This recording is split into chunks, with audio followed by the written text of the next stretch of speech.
എങ്ങനെയുണ്ടായിരുന്നു പഴംപൊരി? സ്പെഷ്യൽ പഴംപൊരി ആയിരുന്നു. എന്തോ സ്പെഷ്യൽ നമ്മളുണ്ടാക്കും പോലെ അല്ലേ, മൈദമാവും ഞാൻ മഞ്ഞപ്പൊടി. ഉണ്ടാക്കുന്ന സ്പെഷ്യൽ പിന്നെ കൊള്ളായിരുന്നു. കൊള്ളാത്തത് അതാണ് സ്പെഷ്യൽ. അത് ജെൻസൊക്കെ ഉണ്ടാക്കുന്ന സ്പെഷ്യലാണ്. എന്തൊരു ലേഡീസ് ഉണ്ടാക്കുന്നത് തലേ കൊമ്പ് മുളച്ചിരിക്കുന്ന ജെൻസ് ഉണ്ടാക്കുമ്പോൾ കുറേ കൈ പൊടിക്കൈകളുണ്ട്. എന്തൊരു പൊടിക്കൈ? എനിക്കൊരു പൊടിക്കൈയും തോന്നണല്ലോ.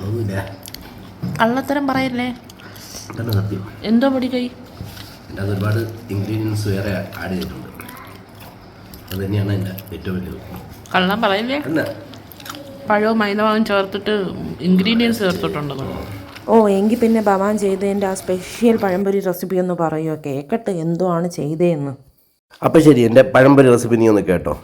നമ്മൾ വൈകിട്ട് ഇങ്ങനെ ഇരുന്നപ്പോൾ നല്ല ചില്ലെന്നുള്ള മഴ പെയ്യുന്നു. അപ്പോഴൊരു പഴംപൊരി കഴിക്കാനുള്ള ആഗ്രഹം. പെട്ടെന്ന് തന്നെ ഞാൻ എൻ്റെ ചെട്ടിനാട് പഴംപൊരി, അതാണ് നമ്മുടെ സ്പെഷ്യൽ. ചെട്ടിനാട് പഴംപൊരിയാണ് നമ്മുടെ സ്പെഷ്യൽ. എവിടെ നിന്ന് കിട്ടിയ പേര് ചെട്ടിനാട്? ഇത് എവിടെ പോയി കഴിച്ചത്? കഴിഞ്ഞ പ്രാവശ്യം ടൂറിന് പോയപ്പം കഴിച്ചത്. യെസ്, ഇത് പുറത്ത് പോയപ്പം കഴിച്ചതാണ്. അപ്പോൾ നല്ല ടേസ്റ്റ് ആയിരുന്നു കേട്ടോ. അപ്പോൾ നമുക്ക് അവിടെ ആ കടയിൽ ഞാൻ ഇങ്ങനെ അതിൻ്റെ റെസിപ്പി ചോദിച്ചപ്പോൾ അവർ പറഞ്ഞു തന്നതാണ്.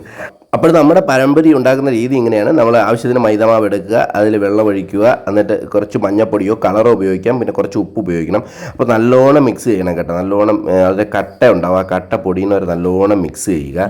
മിക്സ് കഴിഞ്ഞ പ്രാവശ്യം ടൂർ പോയപ്പോൾ ആ ചെട്ടിനാട് പഴംപൊരി ഇതുപോലെയാണ് അയാൾ ഉണ്ടാക്കി തന്ന. കയ്യിൽ ഗ്ലൗസ് ഒന്നും ഇല്ലാതെ. നമുക്ക് ഗ്ലൗസ് ഒന്നും വേണ്ട, നമ്മൾ നാടൻ ഫുഡ് ഉണ്ടാക്കുന്ന ഗ്ലൗസ് ഒന്നും ആവശ്യം. കൈയൊക്കെ നല്ലോണം കഴുകിയിട്ടുണ്ട്.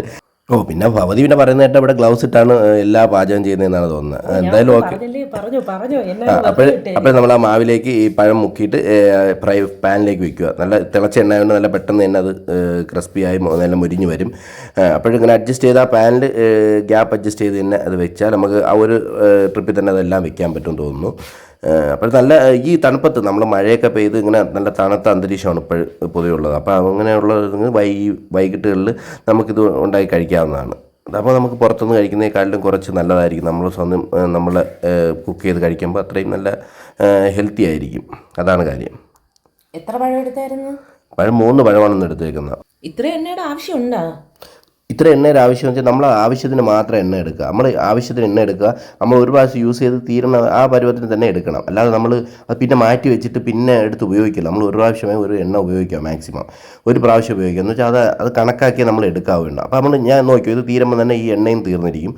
അതാണ് അതിൻ്റെ കണക്ക്. അല്ലാതെ നമ്മൾ പിന്നെ മാറ്റി വെച്ച് ഉപയോഗിച്ചാൽ നമുക്ക് തന്നെ അത് കേടുവരും, ശരീരത്തിന് കേടാണ്. നമ്മൾ ചെറിയൊരു ലാഭമാണ് അത് നോക്കുന്നത്, പക്ഷേ അതൊരു വലിയ രോഗത്തിലേക്കാണ് നമ്മളെ കൊണ്ടെത്തിക്കുന്നത്. ഇപ്പോൾ ഇതിലിങ്ങനെ ഇരുന്ന് പറയും, പക്ഷെ എന്നിട്ട് നേരിട്ട് അങ്ങനെയല്ലല്ലേ. നേരിട്ട് പറയണ നീ ഇത്ര പെട്ടെന്ന് എണ്ണ തീർത്താന്നല്ലേ ചോദിക്കുന്നത്. അപ്പം ഞാൻ എന്തോ ചെയ്യും?